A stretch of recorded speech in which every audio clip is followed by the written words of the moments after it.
Okay, friends, welcome back and a very good morning to everybody. I hope you all are safe. Your family members, your relative, your parents, and your friends are safe, and you are enjoying this new era, this new way of learning. Friends, we are discussing second chapter. છેલ્લા લેક્ચરની અંદર આપણે દળ લંબાઈ અને સમય ના માપન ની વાત કરી હતી. દળ લંબાઈ અને સમયના મહત્તમ અને ન્યૂનતમ મૂલ્યો ના ગુણોત્તર વગેરે પણ છેલ્લે ડિસ્કસ કર્યું હતું. પણ ઘણીવાર માપન દરમિયાન ત્રુટીઓ ઉત્પન્ન થતી હોય છે. ઘણીવાર વ્યક્તિગત ખામીઓ હોય છે માપનની, ઘણીવાર સાધનની ખામી હોય છે. એટલે એવું બનતું હોય છે કે માપન થતું હોય ત્યારે અમુક ત્રુટી ઉત્પન્ન થતી હોય છે. તો એ ત્રુટી કયા પ્રકારની હોય, એની ગણતરી કઈ રીતે કરી શકાય, એ બધી વાત આજે આપણે કરવાની છે. મિત્રો, એ પહેલા એક બહુ મહત્વનો ટોપિક, સચોટતા અને ચોક્કસાઈ, આ બે વસ્તુ અલગ અલગ છે ફિઝિક્સની. એ બંને વચ્ચે ભેદ શું છે એ સમજીશું. ચોક્કસાઈ અને સચોટતા એ બંને અલગ અલગ વસ્તુ છે. તો આજનો મિત્રો સૌથી પહેલો આજનું લેક્ચર આપણે ત્રુટી વગેરે વિશે ડિસ્કસ કરવાનું છે. ત્રુટી વિશે વાત કરવાની છે. પણ એના પહેલા સચોટતા અને ચોક્કસાઈ નામનો એક ટોપિક આપણે ડિસ્કસ કરવા તરફ જઈ રહ્યા છીએ. શું મિત્રો મારો અવાજ તમને તમે સાંભળી રહ્યા છો? Yes sir. Yes, sir. અને તમારા મોબાઈલ ની અંદર યસ સર. નોટ્સ છે, દેખાય છે તમને? Yes, sir. Yes sir. Okay.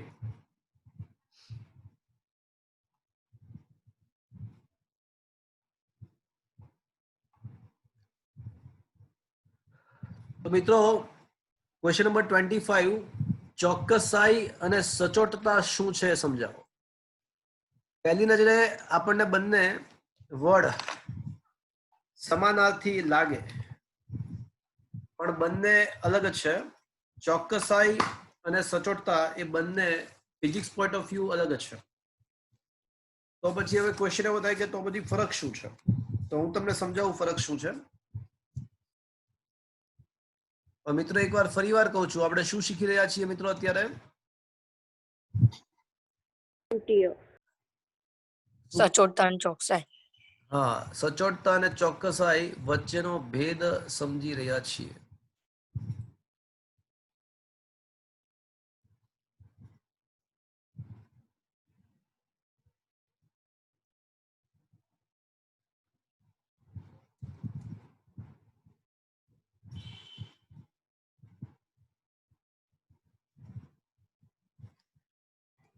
પહેલી નજરે આપણને આ બંને સમાનાર્થી લાગે, પણ એવું નથી. ચોકસાઈ એ મપાયેલ મૂલ્ય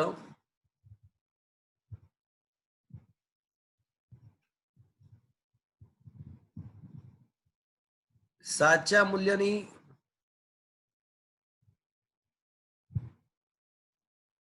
કેટલું નજીક છે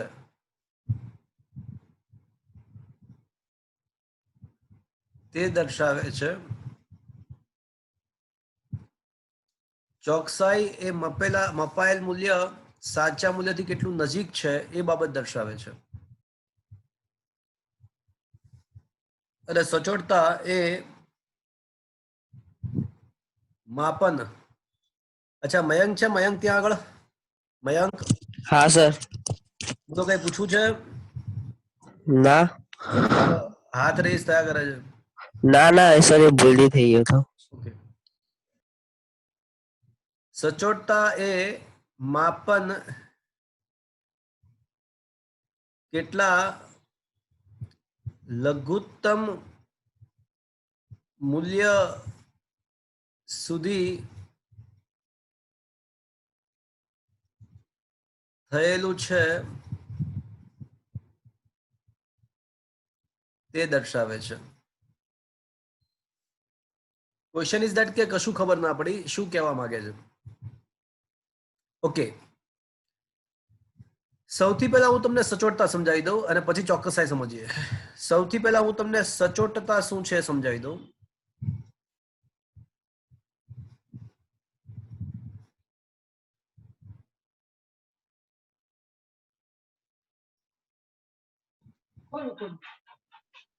ઓકે, માની લો કે તમારી પાસે બે ઘડિયાળ છે. માની લો કે તમારી પાસે બે ઘડિયાળ છે. ઘડિયાળમાં સેકન્ડ કાંટો નથી. એક ઘડિયાળમાં સેકન્ડ કાંટો નથી અને એ અત્યારે એક્ઝેક્ટલી અત્યારે 9:15 દર્શાવે છે. અને બીજી ઘડિયાળમાં સેકન્ડ કાંટો છે અને એ દર્શાવે છે 9 કલાક 15 મિનિટ અને 30 સેકન્ડ. તો ક્લોક 1 અને ક્લોક 2 પૈકી કયું ક્લોક વધારે ઓછો સમય માપી શક્યું? સેકન્ડ વાળું. સેકન્ડ વાળું. એટલે એનો મતલબ કે આ જે માપન છે એની સચોટતા વધારે કહેવાય. આ માપનની સચોટતા વધારે કહેવાય. જે વધારે ઓછા મૂલ્ય સુધી માપી શકે, જે વધુ ઓછા મૂલ્ય સુધી માપી શકે એની સચોટતા વધારે કહેવાય. માની લો કે એક પેન્સિલની લંબાઈ, એક પેન્સિલ છે એની લંબાઈ એકવાર મીટર પટ્ટીથી માપવામાં આવે છે અને એકવાર વર્નિયર કેલિપર્સથી માપવામાં આવે છે.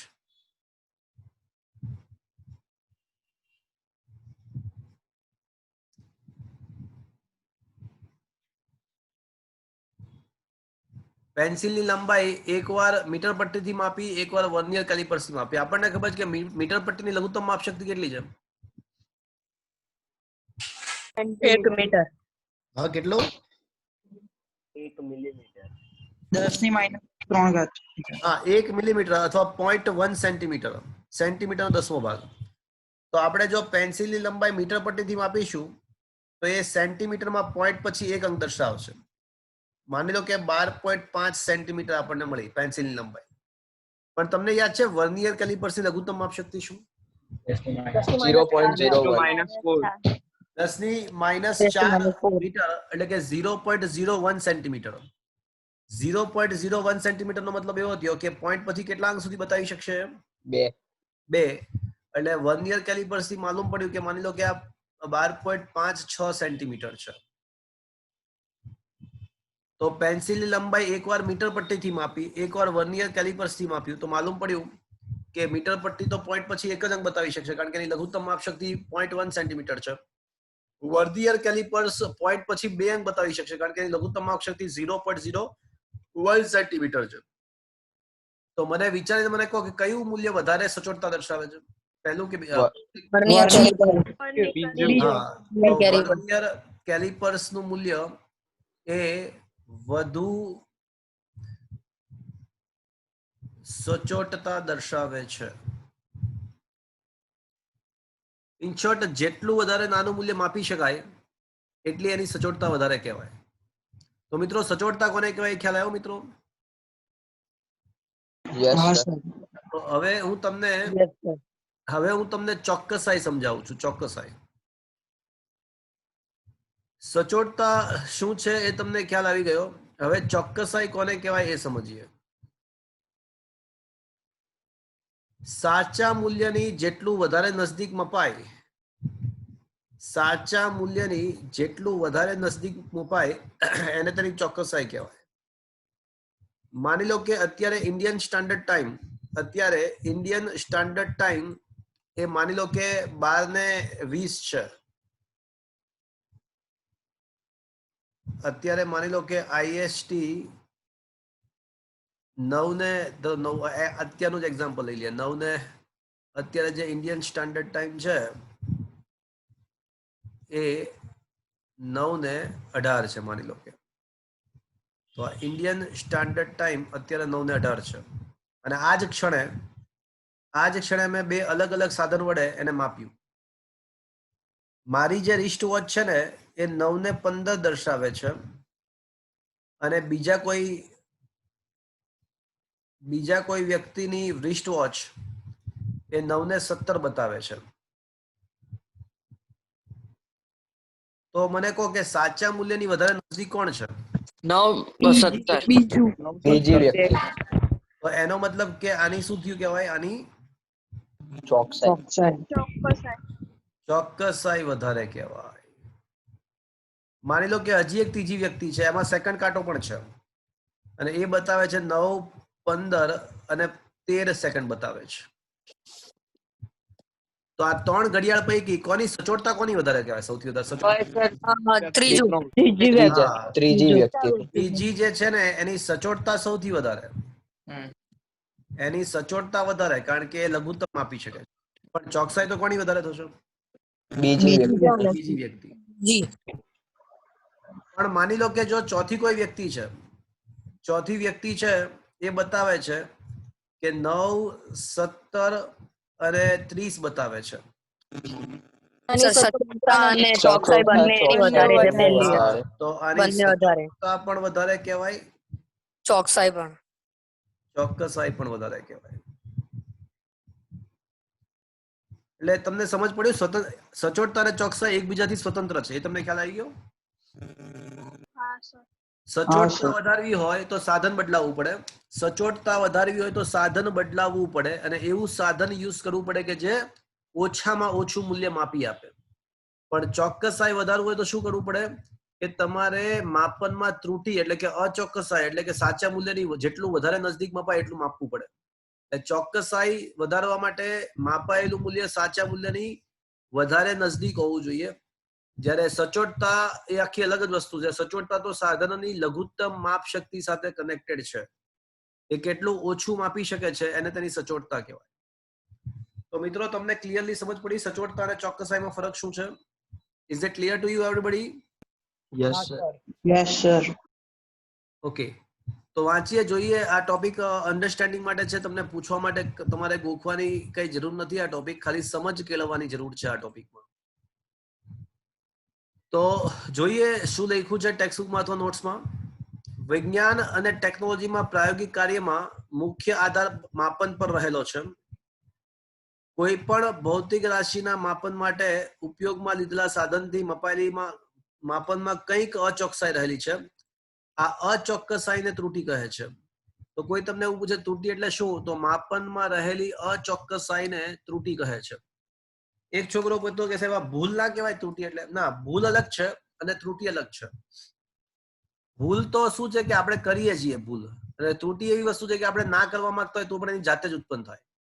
માની લો કે સાધન ખામી વાળું છે, સાધન પોતે જ ખામી વાળું છે, એટલે આપણે તો સાચો જ પ્રયોગ કરીએ છીએ, સાચી રીતે જ કરીએ છીએ, છતાં પણ આપણને અવલોકનમાં માની લો કે સાધન ખામી વાળું છે તો આપણે સાચી રીતે સાચું જ કામ કરીએ છીએ, સાચી રીતે જ પ્રયોગ કરીશું, છતાં પણ આપણને માપનમાં અવલોકનમાં કંઈક અચોક્કસાઈ મળશે. એને ત્રુટી કહેવાય. પણ આપણે પોતે ભૂલ કરીએ, આપણે પોતે ખોટી રીતે પ્રયોગ કરીએ તો એને ભૂલ કહેવાય. સમજો છો હું શું કહું છું? ત્રુટી અને મિસ્ટેક બંને અલગ વસ્તુ છે. શું કરો? પહેલા કઈ પૂછવું છે? ના સર. ઓકે, તો આપણે પ્રયોગ કરતી વખતે જે અચોક્કસાઈ છે એને ત્રુટી કહેવાય. કોઈ પણ ભૌતિક રાશિના માપનું મૂલ્ય તે ભૌતિક રાશિના સાચા મૂલ્યની કેટલું નજદીક છે એ તેની ચોક્કસાઈ દર્શાવે છે. અને ભૌતિક રાશિનું માપન કેટલા વિભેદન, કેટલી સીમા, કેટલા લઘુત્તમ સુધી થાય છે એને તેની સચોટતા કહે છે. એટલે આ બે લાઈનમાં એક્યુરસી અને સચોટતા, ચોકસાઈ અને સચોટતાની એકદમ પરફેક્ટ વ્યાખ્યા આપી છે કે કોઈ મપાયેલું મૂલ્ય સાચા મૂલ્યની કેટલું વધારે નજદીક છે એ તેની ચોક્કસાઈ દર્શાવે છે, અને માપન કેટલી સીમા સુધી થયેલું છે, કેટલી હદ સુધી થયેલું છે, કેટલા લઘુત્તમ સુધી થયેલું છે એને તેની સચોટતા કહેવાય. માપનની ચોક્કસાઈને આધારે સાધનનું વિભેદન અથવા માપનની ચોકસાઈની સચોટતાનો આધાર, માપનમાં સચોટતાનો આધાર સાધનના વિભેદન અથવા લઘુત્તમ માપ શક્તિ પર રહેલું છે. અહીંયા શબ્દ ચોકસાઈ ના આવવું જોઈએ, અહીંયા આગળ શબ્દ શું હોવો જોઈએ? માપનની ચોકસાઈ નહીં, શું આવશે? માપનની સચોટ. હા, માપનની સચોટતાનો આધાર, અહીંયા સચોટતા શબ્દ હોવો જોઈએ. સચોટતાનો આધાર સાધનની લઘુત્તમ માપ શક્તિ પર રહેલો છે. દાખલા તરીકે કોઈ એક લંબાઈ નું સાચું મૂલ્ય 3.678 છે. 0.1 વિભેદન ધરાવતા સાધન વડે લંબાઈનું માપન 3.5 થાય છે અને 0.01 સેન્ટીમીટર વડે એનું માપન 3.38 થાય છે. તો મિત્રો સાચું મૂલ્ય જે છે ને લંબાઈનું એ કંઈક 3.678 છે અને સાધન 1 વડે એનું મૂલ્ય 3.5 મળ્યું અને સાધન વડે 2 વડે 3.38 મળ્યું. તો બોલો આ બે માંથી ચોકસાઈ કોની વધારે છે? પહેલાની. હા, આની ચોક્કસાઈ વધારે કહેવાય. આની ચોક્કસાઈ વધારે કહેવાય. અને સચોટતા કોની વધારે કહેવાય? બીજાની. આની સચોટતા વધારે છે એવું કહેવાય. તો કહી શકાય કે અહીં પ્રથમ માપ વધુ ચોક્કસાઈ વાળું મળે છે કારણ કે સાચા મૂલ્યથી નજદીક છે, પરંતુ તેની સચોટતા ઓછી છે. સચોટતાનો આધાર સાધનની વિભેદન પર રહેલો છે. જેમ વિભેદન ઓછું તેમ સચોટતા વધારે. એટલે બીજા અવલોકનની સચોટતા વધારે છે. આ સમજ પડી મિત્રો? એટલે એવો કોઈ નિયમ નથી પાછો કે જેની સચોટતા ઓછી હોય એની ચોકસાઈ વધારે જ હોય, કે જેની ચોકસાઈ ઓછી ની સચોટતા વધારે, એવો કોઈ નિયમ નથી. માની લો કે હજી કોઈ ત્રીજી ફૂટપટ્ટી હોત અને એની વડે મને મળ્યું હોત કે 3.58 મળ્યું હોત, તો કોની સચોટતા વધારે થત અને કોની ચોકસાઈ વધારે થત? ત્રીજાની. બીજાની સચોટતા અને ચોકસાઈ બંને વધારે. એટલે બંનેને એકબીજા સાથે કોઈ સંબંધ જ નથી. ખ્યાલ આવ્યો? બંનેને એકબીજા સાથે કોઈ સંબંધ જ નથી. સિમ્પલ સચોટતા જે સાધન વધુ સીમા સુધી માપી શકે, વધુ ઓછા મૂલ્યનું માપી શકે, એની સચોટતા વધારે કહેવાય. અને માપન સાચા મૂલ્યની જેટલી વધારે નજદીક હોય, એનું સાચા મૂલ્ય જેટલું નજદીક હોય એની ચોકસાઈ વધારે હોય. That's it. તો મિત્રો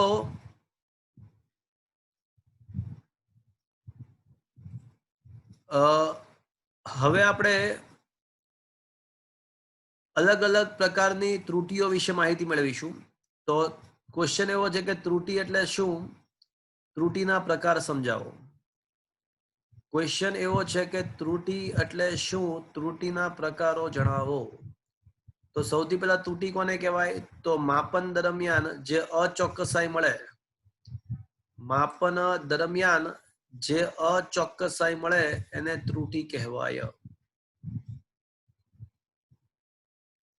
તો માપનમાં રહેલી અચોક્કસાઈના માપને ત્રુટી કહેવાય. તો ત્રુટી બે પ્રકારની છે, વ્યવસ્થિત ત્રુટી અને અવ્યવસ્થિત ત્રુટી. ઓકે,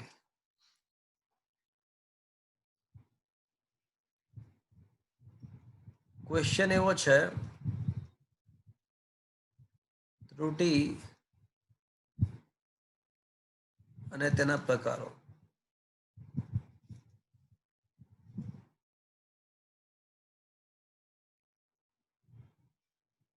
મિત્રો હું જે લખું છું તમને દેખાઈ રહ્યું છે? Yes sir. Okay fine. માપનમાં રહેલ અચોક્કસાઈ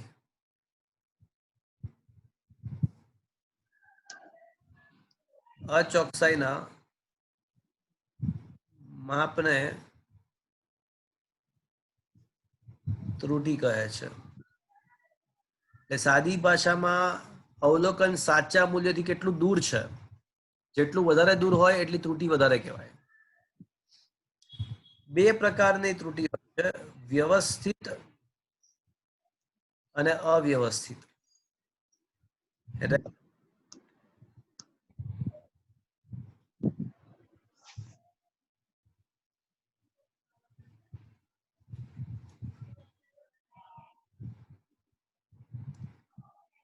વ્યવસ્થિત ત્રુટી અને અવ્યવસ્થિત ત્રુટી.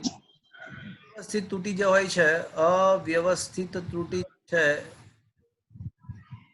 એ શું છે ને વ્યવસ્થિત ત્રુટી શું છે હમણાં તમને કહું. વ્યવસ્થિત ત્રુટિ એવી છે કે જેને આપણે નિયમિત કરી શકીએ છીએ, જેને આપણે દૂર કરી શકીએ છીએ, અને અવ્યવસ્થિત ત્રુટિ આપણી બહાર હોય છે.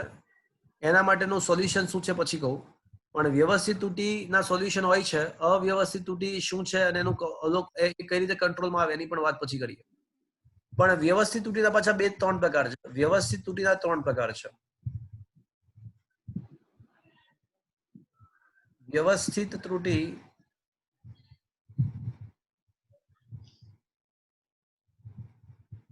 ના પાછા 3 પ્રકાર છે. સાધનગત ત્રુટિ,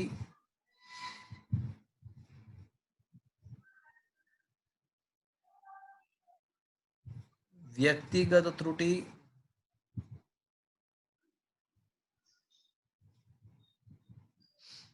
અને અવલોકન પદ્ધતિની ત્રુટિ.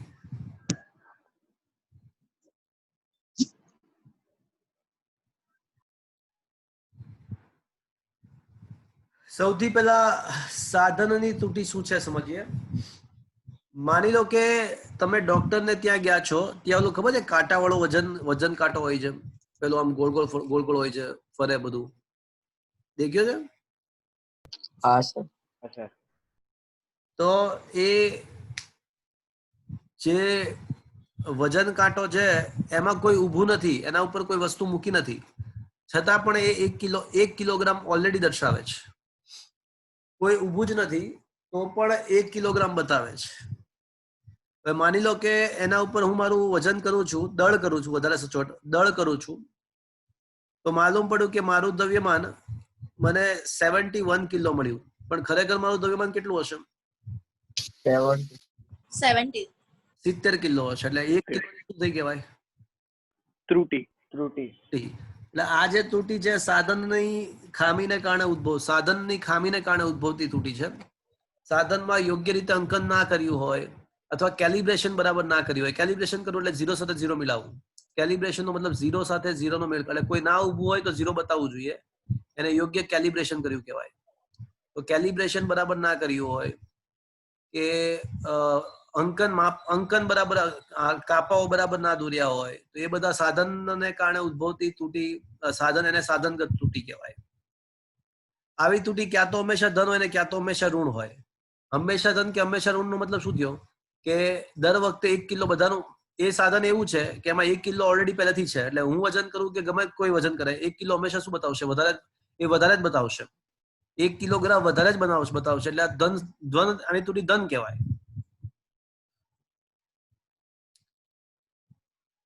તો આવી ત્રુટિ ક્યાં તો હંમેશા ધન દિશામાં હોય અને ક્યાં તો હંમેશા ઋણ દિશામાં હોય.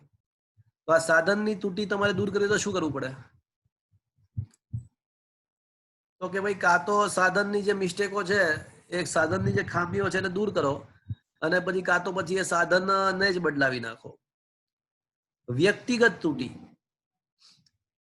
મિત્રો, ઘણીવાર પ્રયોગ દરમિયાન વ્યક્તિની પોતાની નબળાઈઓને કારણે ત્રુટિ ઉત્પન્ન થતી હોય છે. માની લો કે કોઈ ચશ્માના નંબર વાળો વ્યક્તિ છે, પણ ચશ્મા પહેર્યા વગર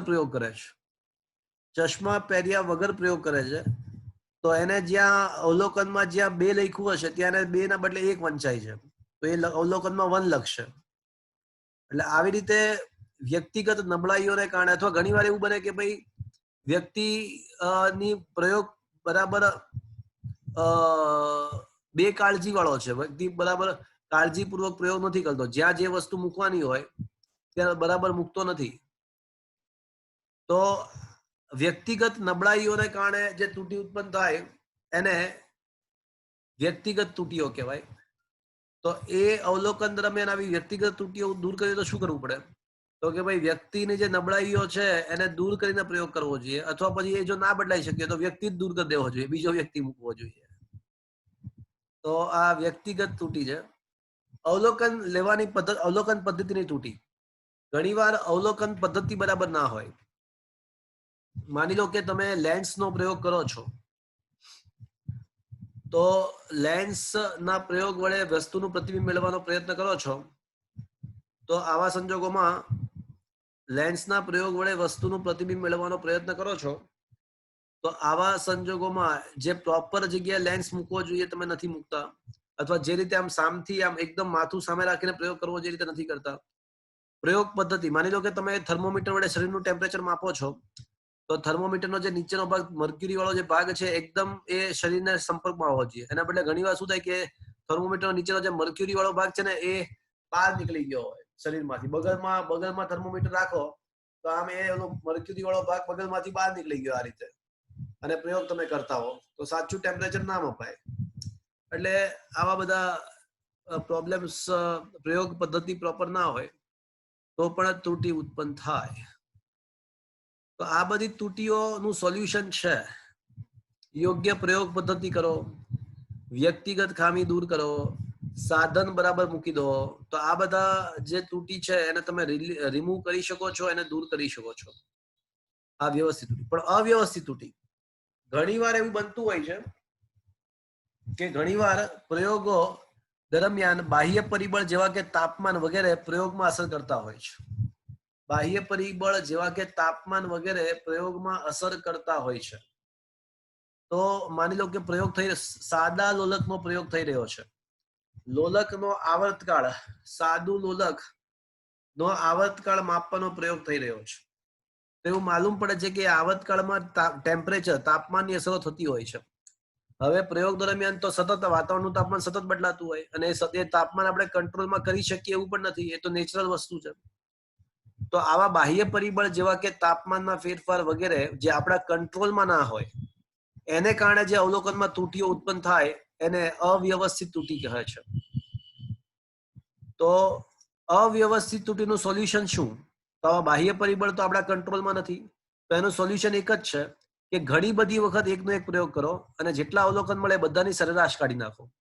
ઘણી બધી વખત એકનો એક જ પ્રયોગ કરો અને દર વખતે જે અવલોકન મળે એ બધાની સરેરાશ કાઢી નાખો, તો એ સરેરાશ લગભગ તમને સાચું મૂલ્ય આપશે. એક મિનિટ મિત્રો.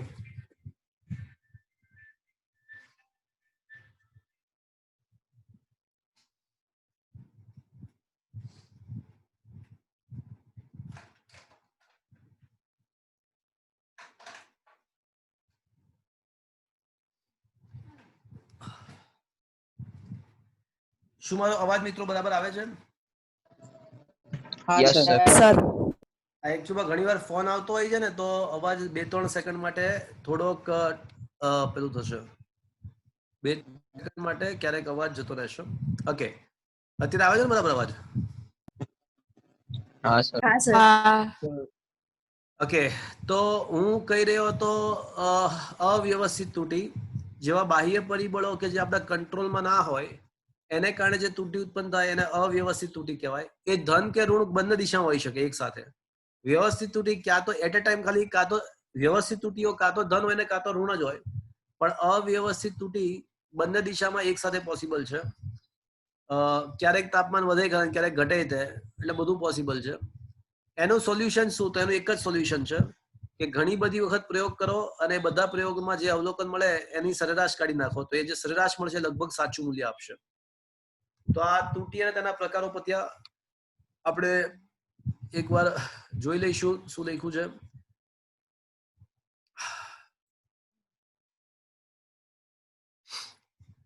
ભૌતિક રાશિઓના અવલોકનમાં ઉદ્ભવતી ત્રુટીના પ્રકાર સમજાવો.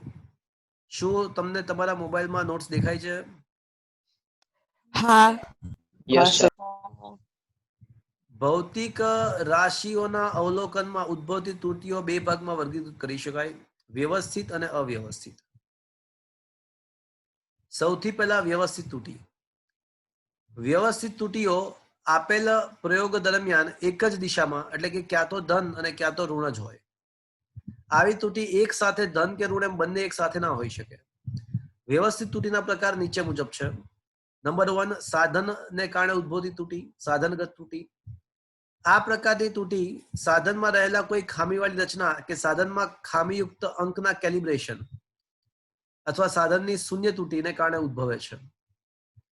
ઉદાહરણ તરીકે કોઈ એક થર્મોમીટરનું અંકન બરાબર ના થયું હોય અને એ ઉકળતા પાણીનું તાપમાન, ખરેખર ઉકળતા પાણીનું તાપમાન કેટલું હોવું જોઈએ? 100 સેલ્સિયસ. થર્મોમીટર કમ વખત 104 બતાવે છે, એટલે એનું અંકન બરાબર નથી થયું, કેલિબ્રેશન બરાબર નથી થયું, તો આ સાધનગત ત્રુટિ છે. પ્રયોગની ટેકનિક અથવા પ્રયોગ પદ્ધતિમાં રહેલી અપૂર્ણતાને કારણે ઉદ્ભવતી ત્રુટિ. ઉદાહરણ તરીકે ડોક્ટરના થર્મોમીટરથી શરીરનું તાપમાન માપવામાં આવે ત્યારે થર્મોમીટરનો ખરેખર સંપૂર્ણ સંપર્ક કોની હારે હોવો જોઈએ? આપણા શરીર સાથે, પણ એના બદલે અપૂર્ણ સંપર્ક હોય. તો અપૂર્ણ સંપર્ક હોય તો સાચું શરીરનું તાપમાન માપી ના શકાય. અને માની લો કે થોડો થર્મોમીટરનો ભાગ બહારની સાઈડ હોય તો એના કારણે શું થાય કે આ તાપમાન આપતી રીતે બાહ્ય પરિબળો, તાપમાન દબાણ પણ એના ઉપર ત્રુટિઓ ઉત્પન્ન કરી શકે છે. તો આ પ્રયોગ પદ્ધતિ બરાબર ના હોય એના કારણે ઉદ્ભવતી ત્રુટિ. વ્યક્તિગત ત્રુટિ. પ્રયોગ દરમિયાન અવલોકન લેનાર વ્યક્તિની અવલોકન લેવાની ખોટી ખાસિયત, ખોટી પદ્ધતિ, સાધનની અયોગ્ય ગોઠવણી, બેદરકારી વગેરે ને કારણે જે ત્રુટિ ઉત્પન્ન થાય એ વ્યક્તિગત ત્રુટિ છે. ઉદાહરણ તરીકે મીટર પટ્ટીથી સોયની સ્થિતિનું અવલોકન લેતી વખતે તમારી ટેવ મુજબ તમારું માથું સાચા સ્થાનની બદલે સહેજ ડાબી કે જમણી બાજુ થઈ ગયું હોય. સમજો છો, પ્રયોગ લેતી વખતે તમે આમ એકદમ સામે દેખવું પડે, એના બદલે સહેજ આમ સાઈડમાંથી દેખો ને તો શું થાય કે થોડુંક અવલોકન તમને આખું પાછું મળી જાય. તો એના બદલે ડાબી કે જમણી બાજુ મોઢું રાખવાની તમારી ટેવને કારણે તો દ્રષ્ટિ, એટલે આને દ્રષ્ટિ સ્થાન ભેદ કહેવાય. યાદ છે, એક આંખને કારણે અવલોકન કરીને બીજી આંખને કારણે લઈએ તો બંને વખતે અવલોકન અલગ અલગ મળતા હોય છે. તો આવી ત્રુટિ જે છે એ વ્યક્તિગત ત્રુટિ કહેવાય.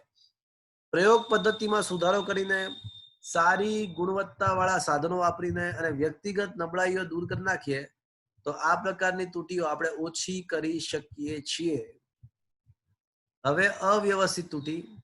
પ્રયોગ કરતી વખતે અવલોકન પર અસર કરતા બાહ્ય પરિબળો જેવા કે અચાનક અનિયમિત ફેરફારોને કારણે અને આગાહી ના કરી શકાય તેવા પરિબળને કારણે, જેમ કે તાપમાનનો ફેરફાર, તો એવાને કારણે જે અવલોકનમાં ત્રુટિ ઉત્પન્ન થાય એને અવ્યવસ્થિત ત્રુટિ કહેવાય. આ ત્રુટિ ધન કે ઋણ બંને પ્રકારની એક સાથે હોઈ શકે છે. તો આનું સોલ્યુશન શું? તો આનું સોલ્યુશન એક જ છે કે ઘણા એક જ ભૌતિક રાશિનું વારંવાર અવલોકન કરે તો અવલોકન સમાન મળતું નથી. ઘણા બધા અવલોકનોની સરેરાશ લઈ અને આ પ્રકારની ત્રુટિઓનો અંદાજ કાઢી શકાય છે. તો મિત્રો, આ અવ્યવસ્થિત ત્રુટિનું સોલ્યુશન શું છે કે ઘણા બધી વખત અવલોકન લઈ અને એની સરેરાશ કાઢી નાખો તો એ લગભગ સાચું મૂલ્ય મળશે. મિત્રો, હવે આપણે લઘુત્તમ માપ અને લઘુત્તમ માપ ત્રુટિ કોને કહેવાય? લઘુત્તમ માપ અને લઘુત્તમ માપ ત્રુટિ કોને કહેવાય એ સમજીએ. ચલો મિત્રો, માની લો કે તમારું ઘડિયાળમાં સેકન્ડ કાંટો નથી.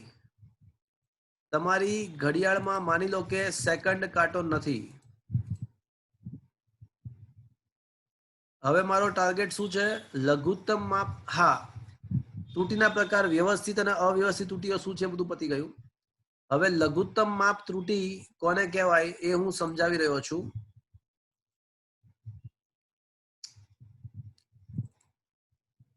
માની લો કે તમારી પાસે સાચું ઘડિયાળ છે, એકદમ એક્યુરેટ સમય જ આપે છે. તમારી પાસે જે ઘડિયાળ છે એ એકદમ સાચો સમય આપે છે, છતાં પણ એ સમય ત્રુટિયુક્ત હોઈ શકે છે. માની લો કે અત્યારે જે ટોપિક ચાલી રહ્યો છે એનું નામ શું છે? લઘુત્તમ ત્રુટિ. લઘુત્તમ માપ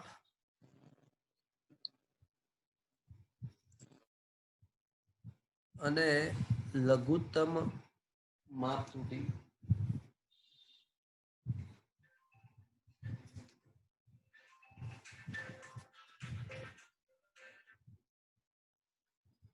લઘુત્તમ માપ અને લઘુત્તમ માપ ત્રુટિ.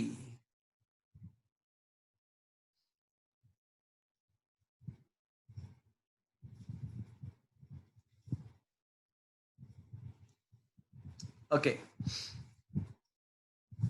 માની લો કે તમારી પાસે ઘડિયાળ છે, એકદમ એક્યુરેટ ચાલે છે, કોઈ પ્રોબ્લેમ નથી, ઘડિયાળ સાચો જ સમય આપે છે, છતાં પણ ત્રુટિ ઉત્પન્ન થઈ શકે છે. માની લો કે ઇન્ડિયન સ્ટાન્ડર્ડ જે ટાઈમ છે એ અત્યારે માની લો કે 8:43:52 છે. ધારો કે ઇન્ડિયન સ્ટાન્ડર્ડ ટાઈમ 8:43:52 છે. તમારું ઘડિયાળમાં સેકન્ડ કાંટો નથી, તો તમારું જે ઘડિયાળ છે એ કેટલો સમય બતાવશે? 8:43 બતાવશે.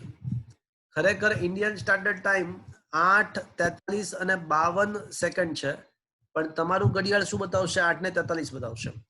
માની લો કે સમય વધીને 8:43:59 થયો. માની લો કે સમય વધીને 8:43:59, તો પણ તમારું ઘડિયાળ શું બતાવશે? બોલો શું બતાવશે? 8:43. 8:43 જ બતાવશે.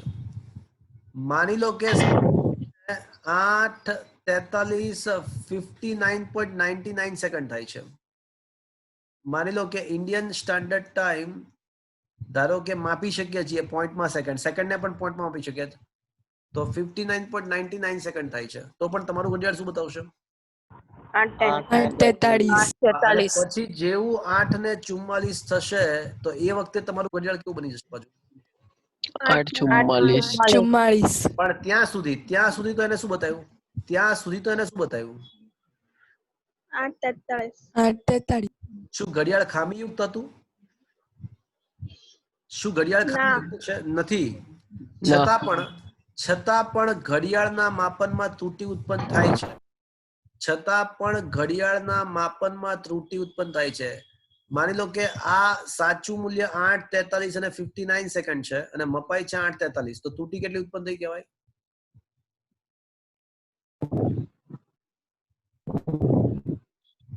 બોલો ત્રુટિ કેટલી ઉત્પન્ન થઈ? 59 સેકન્ડ. 59 સેકન્ડની ત્રુટિ ઉત્પન્ન થઈ. શું ઘડિયાળ ખરાબ હતું? ના. ના સર. છતાં પણ તેના અવલોકનમાં એની લઘુત્તમ માપ માપવાની ક્ષમતા ઓછી હતી. એક મિનિટ ઉભા રહો. શું ઘડિયાળ, મારા ક્વેશ્ચનનો આન્સર આપો પછી ધીમે ધીમે આગળ વધીએ. શું ઘડિયાળ ખરાબ હતી? ના સર. ના. છતાં પણ તેના માપનમાં ત્રુટિ આવી. ત્રુટિ ઉત્પન્ન થાય છે. ઘડિયાળ સાચું જ માપે છે.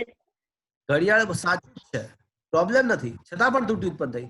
તો આ ત્રુટિ ઉત્પન્ન થવાનું કારણ શું છે? કોઈ કહેશો?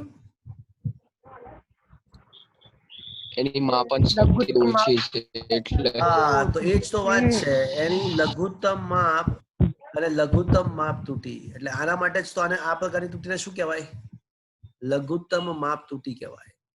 આ ઘડિયાળના લઘુત્તમ માપ શક્તિને કારણે એ ઘડિયાળ લઘુત્તમ મિનિટ સુધી જ માપી શકે છે, સેકન્ડનું માપન નથી કરી શકતું.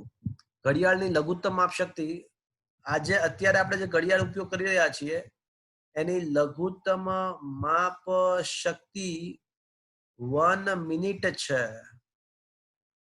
એટલે એમાં ત્રુટિ, લઘુત્તમ માપ ત્રુટિ ઉત્પન્ન થાય છે. કોઈ મને કહેશે કે મહત્તમમાં મહત્તમ લઘુત્તમ માપ ત્રુટિ અત્યારે કેટલી હોઈ શકે છે?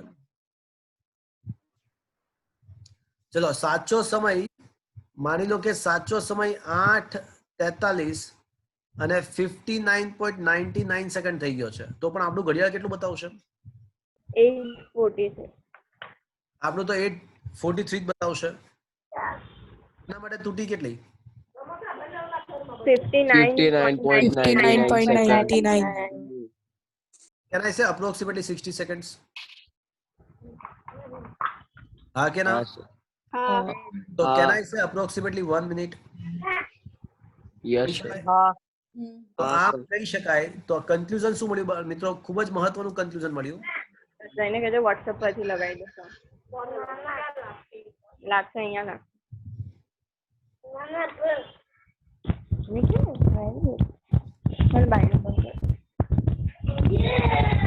મેઘના ઝાલા, યસ સર.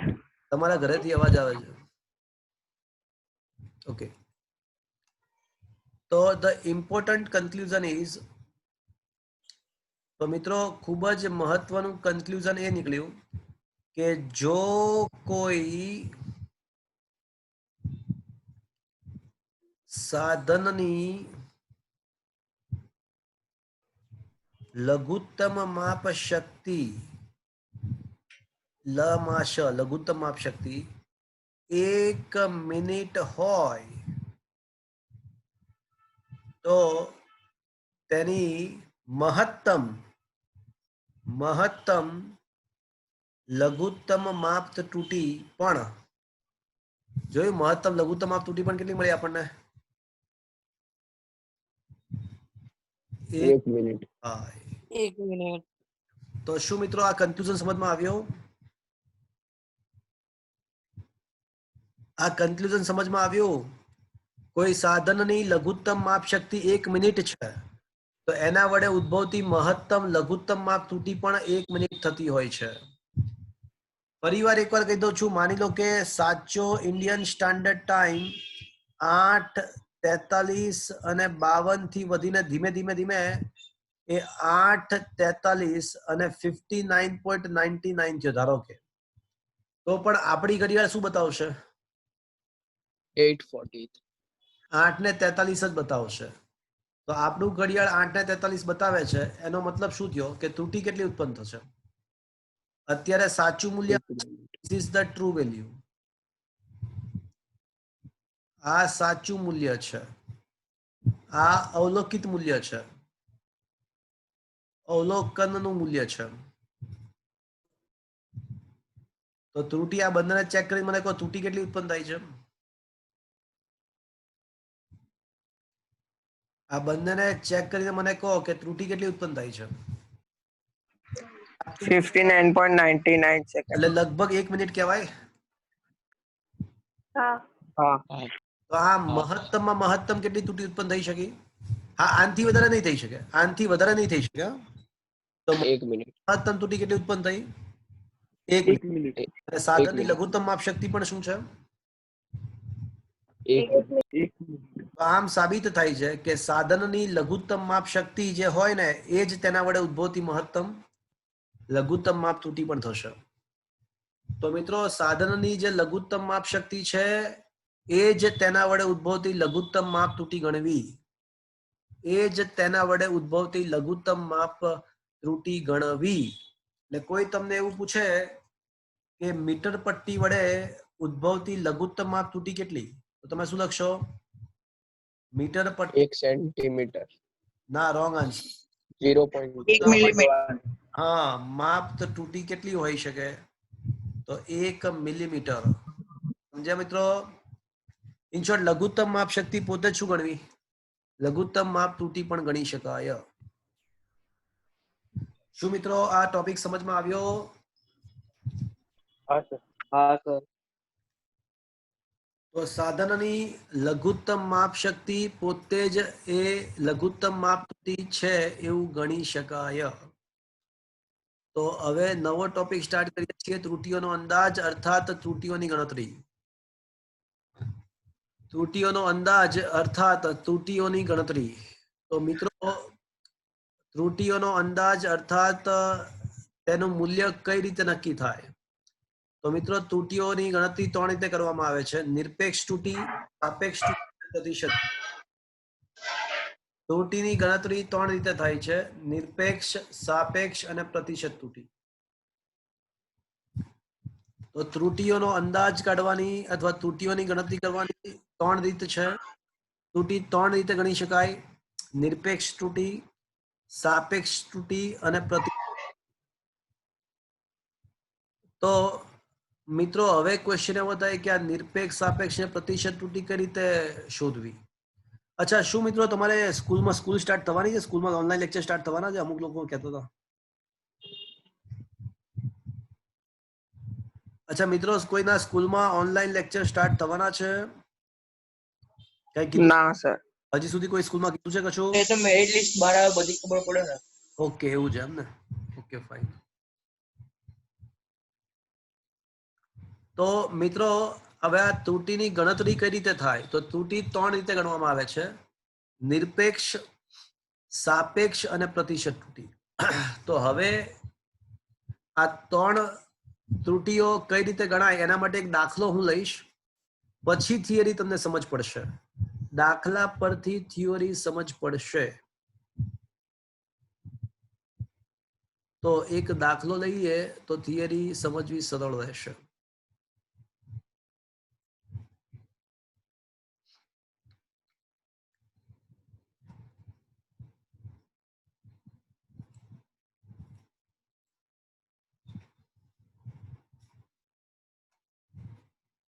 ઓકે, તમે લોકો ઉદાહરણ નંબર 7 દેખો. શું ઉદાહરણ નંબર 7 ની રકમ તમારા મોબાઈલમાં આવી જાય છે? જુઓ તો હા સર. હા સર. શું લખ્યું છે? સાદા લોલકના દોલનોના આવર્તકાળનું માપન કરીએ છીએ, જેમાં ક્રમિક અવલોકનોના માપ નીચે મુજબ મળે છે: 2.63 સેકન્ડ, 2.56 સેકન્ડ, 2.52 સેકન્ડ, 2.71 અને 2.8. તો ક્વેશ્ચન એવો છે કે અવલોકનમાં મળતી નિરપેક્ષ ત્રુટી, સાપેક્ષ ત્રુટી અને પ્રતિશત ત્રુટી શોધો. નિરપેક્ષ ત્રુટી, સાપેક્ષ ત્રુટી અને પ્રતિશત ત્રુટી શોધવાની છે. અલગ અલગ અવલોકન કર્યા તો આપણને મૂલ્ય મળ્યા 2.63, 2.56, 2.52. ઓકે, 2.63, 2.56, 2.52 એટલે અવલોકનોને N1 કહીએ, N2, અચ્છા T1, T2 કહીએ. આવર્તકાળ છે ને. ઓકે,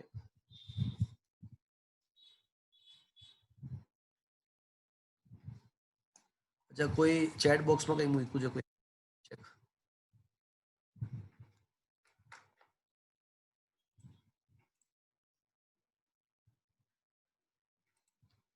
શું મિત્રો મારો અવાજ તમને સંભળાય છે બરાબર? Yes sir. ઓકે. ઘણીવાર જો અવાજ ના સંભળાતો હોય તમને, તો બે વસ્તુ હોઈ શકે: કાં તો મારી સાઈડથી ઇન્ટરનેટનો પ્રોબ્લેમ હોય, કાં તો તમારી સાઈડથી હોય.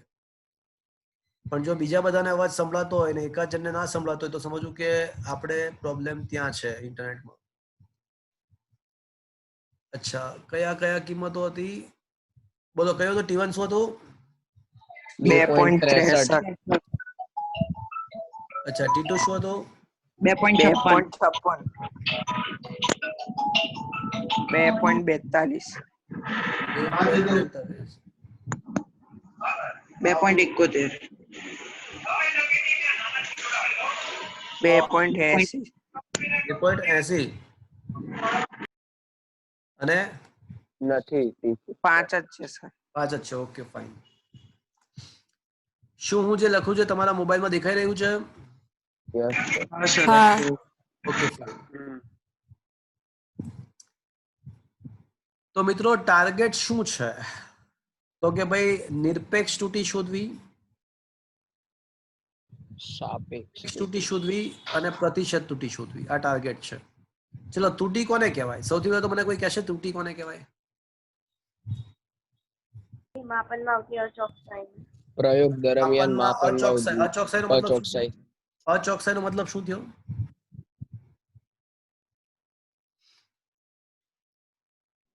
સાધનો વડે થાય એને ત્રુટિ કહેવાય, એરર. ઇંગ્લિશમાં એરર કહેવાય, વાત સાચી. પણ અચોકસાઈ એટલે શું? તો કે ભાઈ સાચા મૂલ્ય અને પ્રાયોગિક મૂલ્ય વચ્ચેનો જે તફાવત છે, સાચું મૂલ્ય અને પ્રાયોગિક મૂલ્ય વચ્ચેના તફાવતને નિરપેક્ષ ત્રુટી કહેવાય. તો મિત્રો આપણને પ્રાયોગિક મૂલ્ય તો આપેલા છે T1 થી T5. પ્રયોગ અલગ અલગ 5 વખત પ્રયોગ કર્યો અને 5 વખત જે અવલોકન મળ્યું એ લખ્યું છે. તો ત્રુટી શોધવા માટે પહેલા ખબર તો આવી જોઈએ ને સાચું મૂલ્ય શું છે, પછી ખબર પડે કેટલી ત્રુટી છે. સાચું મૂલ્ય તો આપ્યું નથી. તો મિત્રો સૌથી પહેલું કામ મારે સાચું મૂલ્ય શોધવું પડશે. અને કોઈ મને કહેશે સાચું મૂલ્ય કઈ રીતે મળશે? આપેલા અવલોકનોનો સરવાળો ભાગ્યા અવલોકનોની સંખ્યા. એટલે એની સરેરાશ કાઢી કહેવાય.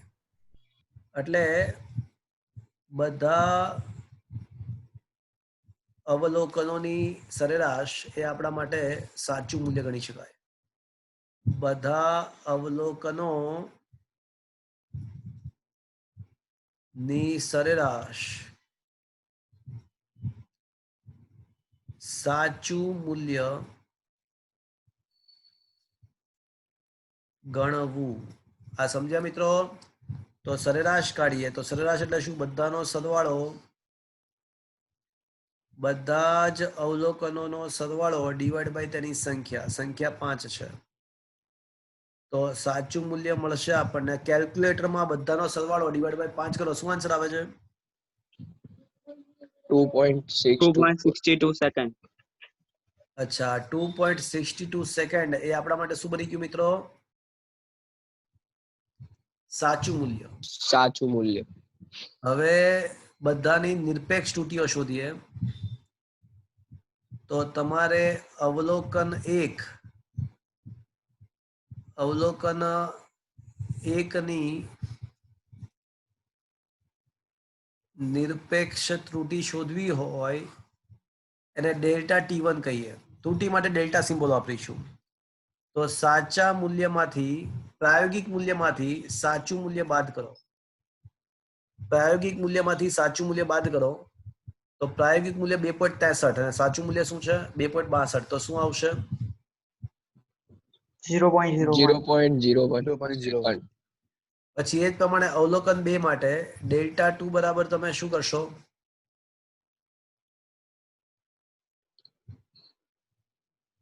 2.56 minus 2.62. 2.56 minus 2.62. તો શું આવશે મિત્રો? minus 0.06. હા, એટલે બધા વ્યક્તિગત અવલોકનોમાંથી સાચું મૂલ્ય બાદ કરો. 2.56 માંથી 2 બાદ કરો, minus 0.06 સેકન્ડ. ડેલ્ટા T3 શોધશો તો સીધું જ લખું છું, 2.42 માંથી 2.62 બાદ થાય તો minus 20 second. 2.71 માંથી 2.62 બાદ થાય 0.09. 09. 2.80 0.18. 18. તો મિત્રો આ બધા વ્યક્તિગત નિરપેક્ષ ત્રુટીઓ મળી. આ બધી તો વ્યક્તિગત નિરપેક્ષ ત્રુટી મળી. તો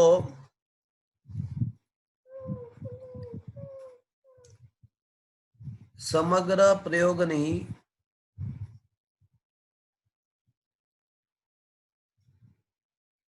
સરેરાશ નિરપેક્ષ ત્રુટી તમારે શોધવી હોય, બધા જ અવલોકનોની સરેરાશ નિરપેક્ષ ત્રુટી શોધવી હોય તો પ્રત્યેક અવલોકનોની જે નિરપેક્ષ ત્રુટીઓ છે ને એનો માનાંક લઈ બધાનો સરવાળો કરવાનો. પ્રત્યેક અવલોકન વ્યક્તિગત ત્રુટી જે છે પ્રત્યેક અવલોકનની એની સરેરાશ કાઢવાની. તો સમગ્ર અવલોકનોની સરેરાશ નિરપેક્ષ ત્રુટી મળે. તો સમગ્ર પ્રયોગની સરેરાશ નિરપેક્ષ, તો આ તો જે ડેલ્ટા T1 ડેલ્ટા T2 તો વ્યક્તિગત નિરપેક્ષ ત્રુટીઓ છે દરેક અવલોકનની. તો એ બધી જ વ્યક્તિગત નિરપેક્ષ ત્રુટીઓની સરેરાશ કાઢી નાખવાની, પણ માનાંક લઈને સરેરાશ કરવાની, અધરવાઇઝ તો 0 આન્સર આવશે, કારણ કે જેટલા ધન હશે એટલું જ ઋણ આવશે. એટલે માનાંક લઈ અને સરેરાશ કાઢવાની. તો એ માનાંક લઈ અને સરેરાશ કાઢશો ને તો શું જવાબ આવે છે મિત્રો? આ બધાનો સરવાળો પોઝિટિવ રાખીને સરવાળો કરવાનો. બધાને પોઝિટિવ રાખી અને સરવાળો કરવાનો. 0.108. 0.108 સેકન્ડ્સ. તો આ જે મળ્યું એને શું કહેવાય ખબર છે મિત્રો? આને પ્રયોગની નિરપેક્ષ અથવા સરેરાશ નિરપેક્ષ ત્રુટી કહેવાય. તો પ્રયોગની નિરપેક્ષ ત્રુટી મળી ગઈ. તો આ આપણને પ્રયોગની નિરપેક્ષ ત્રુટી મળી કહેવાય. પ્રયોગની નિરપેક્ષ ત્રુટી મળી ગયા.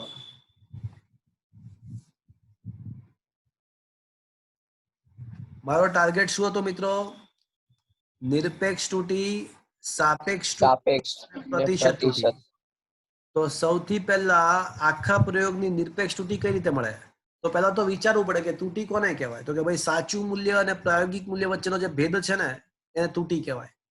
તો સાચું મૂલ્ય તો આપ્યું નથી, તો સૌથી પહેલું સ્ટેપ સાચું મૂલ્ય શોધવા માટે શું કરવાનું? સરેરાશ કાઢો. સરેરાશ કાઢવાની. જેટલા અવલોકનો આપ્યા હોય એ બધા અવલોકનોની સરેરાશ એ આપણા માટે સાચું મૂલ્ય છે. સૌથી પહેલું સ્ટેપ. હવે શું કરવાનું? વ્યક્તિગત નિરપેક્ષ ત્રુટિ શોધવાની. દરેક અવલોકન મૂલ્યમાંથી સાચું મૂલ્ય બાદ કરતા જાઓ તો દરેકે દરેક અવલોકનની પોતપોતાની વ્યક્તિગત નિરપેક્ષ ત્રુટિ મળશે અને પછી બધી જ વ્યક્તિગત નિરપેક્ષ ત્રુટિઓનો માનાંક લઈ અને એની સરેરાશ કરવાની તો એ આપણને પ્રયોગની નિરપેક્ષ ત્રુટિ મળી જશે. તો આ વ્યક્તિગત નિરપેક્ષ ત્રુટિઓની સરેરાશ કાઢો એટલે સમગ્ર પ્રયોગની નિરપેક્ષ ત્રુટિ મળી જાય. આનો મતલબ શું? આનું અર્થઘટન શું? આનું અર્થઘટન એવું છે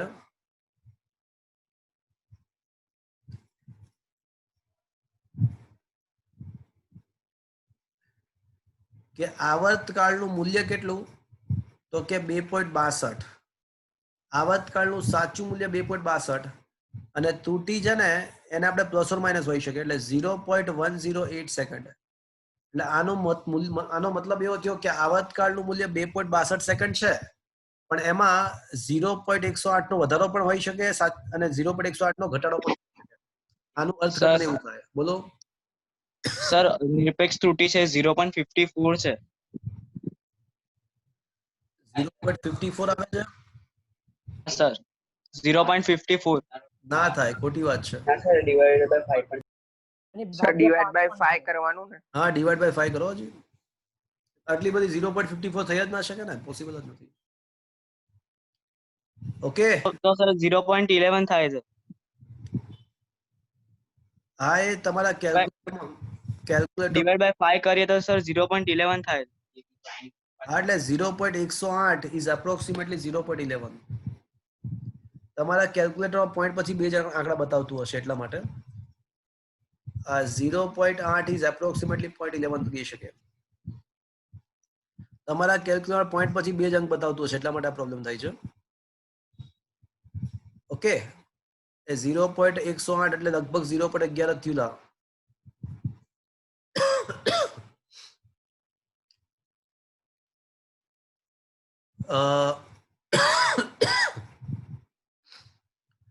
તો અર્થઘટન શું આનું? તો આનું અર્થઘટન એ છે કે આવર્તકાળનું સાચું મૂલ્ય 2.62 છે પણ એમાં ત્રુટિ 0.108 નો મતલબ પ્લસ ઓર માઇનસ ત્રુટિ એટલે ધન પણ હોઈ શકે ઋણ પણ હોઈ શકે. એટલે એનો મતલબ કે આવર્તકાળનું મૂલ્ય 2.62 થી 0.108 વધારે પણ હોઈ શકે અથવા તો ઓછું પણ હોઈ શકે. આનું અર્થઘટન આ થાય. ચલો, આ કોની વાત પતી ગઈ? આ કોની વાત પતી ગઈ? નિરપેક્ષ ત્રુટિ. નિરપેક્ષ ત્રુટિ. હવે કોની વાત કરીશું? સાપેક્ષ.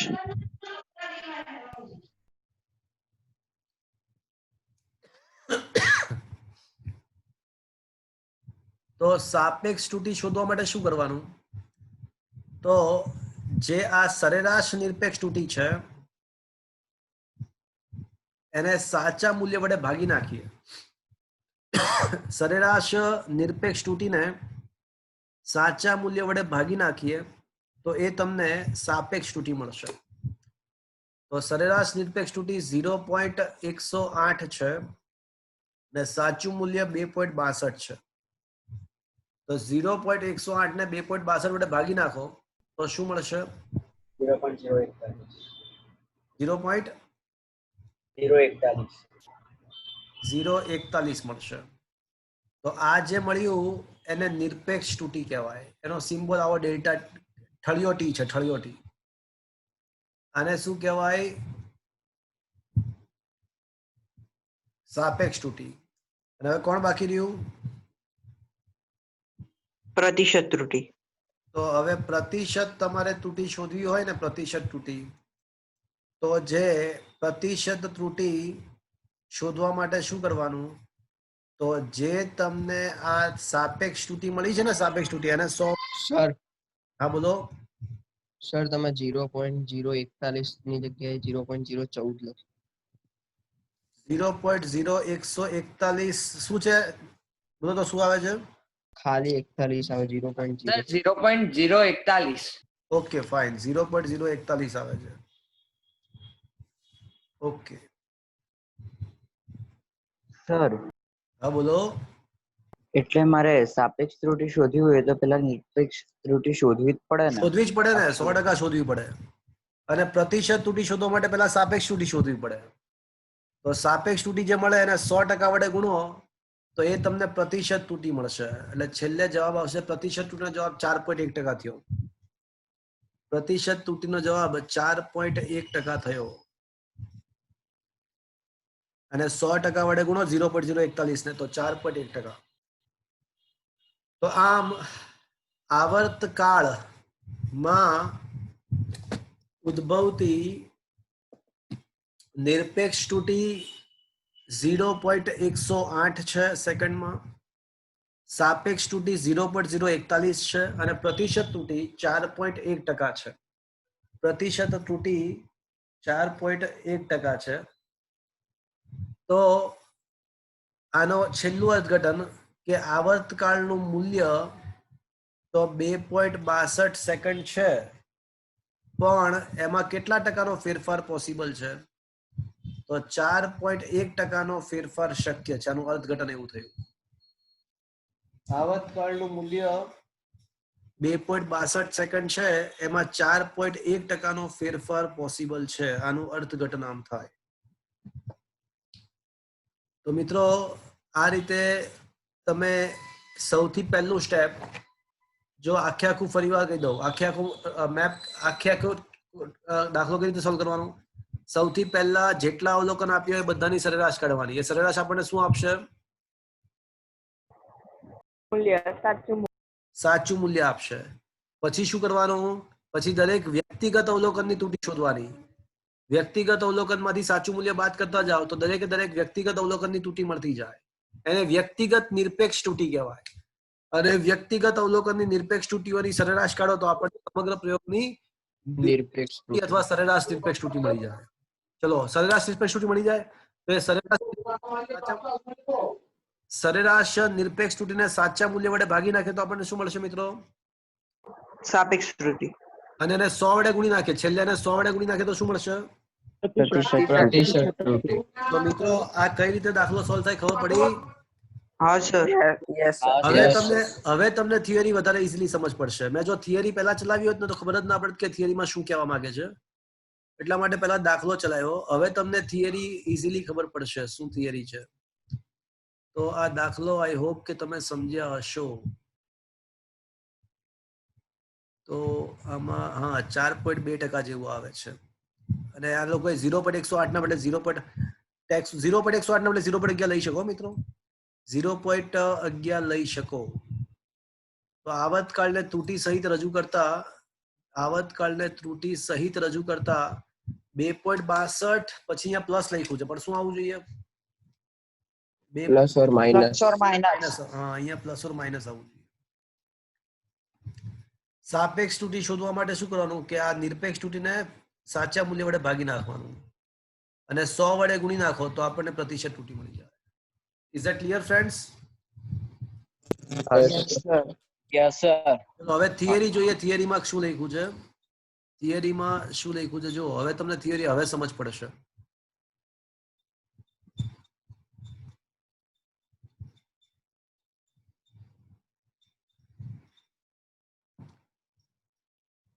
શું લખ્યું જો નિરપેક્ષ ત્રુટી આવી ગયું તમારે? જો ક્વેશ્ચન નંબર 29 તમારા બુકમાં આવી જાય છે. મોબાઈલમાં ક્વેશ્ચન નંબર 29 આવી જાય છે. Yes sir. Yes sir.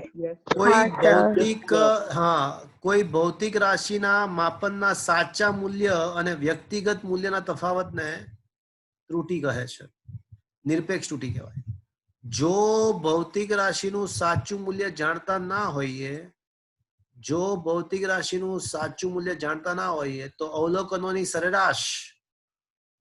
અવલોકનોની જે સરેરાશ છે એ સરેરાશને સાચા મૂલ્ય તરીકે લેવામાં આવે છે. આ ખબર પડી મિત્રો? જો સાચું મૂલ્ય ખબર ના હોય તો સરેરાશને સાચું મૂલ્ય લેવું. ધારો કે કોઈ ભૌતિક રાશિના n અવલોકનો છે A1 A2 up to AN. તો બધાની સરેરાશ કાઢીએ. સરેરાશ એટલે આ તમને ખબર સિમ્બોલ ખબર છે ને ઓલા સમેશનનો? સિગ્મા. હા સિગ્મા. તો એ સરેરાશ કાઢીએ તો એ આપણને સાચું મૂલ્ય મળશે. અને હવે સરેરાશ નિરપેક્ષ ત્રુટી શોધવા માટે શું કરવાની? તો દરેક અવલોકનમાંથી A1 minus A એવરેજ બધા અવલોકિત મૂલ્યમાંથી સરેરાશ મૂલ્ય બાદ કરી નાખો તો આ આપણને દરેક અવલોકનમાં મળતી વ્યક્તિગત નિરપેક્ષ ત્રુટીઓ મળશે. અને પછી બધાનો માનાંક લઈ જો બધાનો માનાંક લઈને સરવાળો કર્યો છે. તો એ આપણને સરેરાશ નિરપેક્ષ ત્રુટી મળશે. બધી વ્યક્તિગત નિરપેક્ષ ત્રુટીઓનો માનાંક લઈ અને એની સરેરાશ કાઢવાની, તો એ સરેરાશ નિરપેક્ષ ત્રુટી. આ કિંમતને આ રીતે પણ રજૂ કરી શકાય, A average plus or minus delta A. એટલે એનો અર્થ એવો થાય કે ભૌતિક રાશિનું મૂલ્ય આવતકાળ માટે 2.62 પ્લસ 0.108 અથવા 2.62 માઇનસ 0.108 ની વચ્ચે હોઈ શકે છે. હવે સાપેક્ષ ત્રુટી અથવા આંશિક ત્રુટી માટે શું કરવાનું? તો સરેરાશ નિરપેક્ષ ત્રુટીને સાચા મૂલ્ય એટલે કે સરેરાશ મૂલ્ય વડે ભાગી નાખીએ તો આપણને સાપેક્ષ ત્રુટી મળી જાય, અને એને 100 વડે ગુણી નાખવામાં આવે તો આપણને પ્રતિશત ત્રુટી મળી જાય. તો મિત્રો આખી થિયરી સમજ પડી હવે તમને? હા સર. હા સર. થિયરી જો સીધી ચલાવી તો ખબર જ ના પડે કે આ શું કહેવા માંગે છે, પણ હવે દાખલો ચલાવ્યો એટલે ખ્યાલ આવી ગયો હશે. પણ શું તમને મિત્રો આ સમજમાં આવ્યો ટોપિક? Yes sir. ત્રુટીઓની ગણતરી કઈ રીતે થઈ શકે એ ખ્યાલ આવ્યો મિત્રો? Yes sir. Yes sir. કોઈ સ્વાધ્યાયમાં એવો દાખલો હોય તો તમને હોમવર્કમાં આપી દઈએ.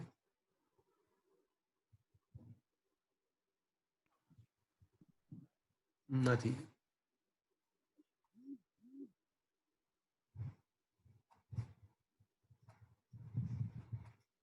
ત્રુટી શોધવાનો કોઈ સ્વાધ્યાયમાં દાખલો નથી, બાકી હોમવર્કમાં આપી દેતા.